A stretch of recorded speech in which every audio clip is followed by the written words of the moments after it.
Bonjour Axel. Bonjour Guillaume.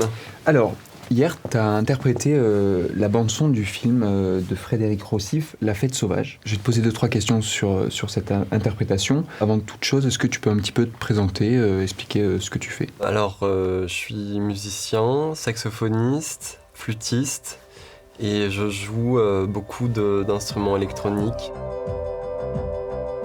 Comment s'est passé un petit peu ce projet? Est-ce que c'était une musique qui faisait partie de ton répertoire ou est-ce que tu l'as interprété uniquement dans le contexte de Corsica Doc? Eh bien, c'est une musique qui a été composée par une compositrice qui s'appelle Lucie Antunes.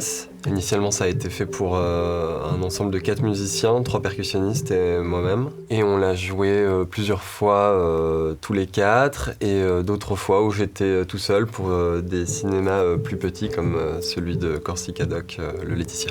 Comment tu as été en lien avec ce festival? Est-ce que c'est eux qui t'ont sollicité? Est-ce qu'on t'en a parlé? Alors en fait, quand le projet s'est monté à 4, il y a eu l'envie de diffuser plus largement ce projet, mais c'était pas forcément possible. Il a été proposé donc sous une forme réduite à des cinémas plus petits qui pouvaient pas forcément accueillir un ensemble, un orchestre aussi volumineux. Ce projet a été proposé à tout un réseau de cinémas. Et c'est comme ça que Corsica Doc m'a contacté après qu'on leur ait proposé en amont. Je crois que c'est l'ADRC qui a proposé à tous ces cinémas partenaires ce spectacle, cette forme réduite donc, de La Fête sauvage. Et comment tu fais un petit peu pour passer d'une composition qui à la base est faite pour un quatuor à une interprétation solo Tout simplement en remplaçant les instruments physiques par une bande enregistrée de ces mêmes instruments. Est-ce que tu peux aussi un petit peu nous parler de ton parcours musical et peut-être aussi de ton attrait, à quel moment tu as basculé vers la musique électronique? J'ai commencé vraiment avec donc le saxophone et le jazz. Et puis j'ai toujours en parallèle un peu joué avec des logiciels, tu vois. C'était mon prof de sax d'ailleurs qui m'avait filé Reason, la version 2.5, craqué. Maintenant je paye mes logiciels, je tiens à le dire.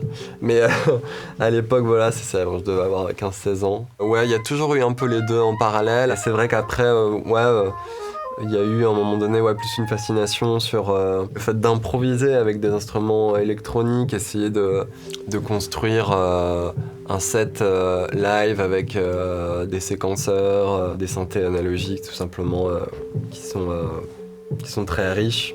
Alors, est-ce que tu vas être amené à refaire d'autres ciné-concerts? Puisque je sais que c'est quelque chose que tu fais pas mal. Ce projet, on va encore continuer à le jouer. Il y a au moins une date à 4 à la Philharmonie de Paris en novembre.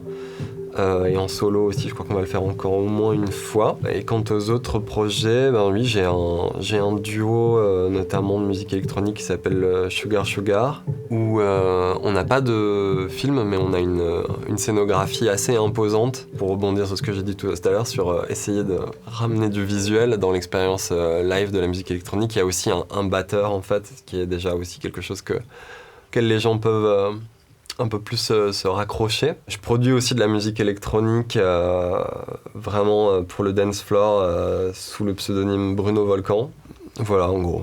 Eh bien écoute, merci beaucoup pour cette discussion et puis j'espère qu'on pourra se recroiser dans ce festival peut-être une prochaine fois. Avec grand plaisir.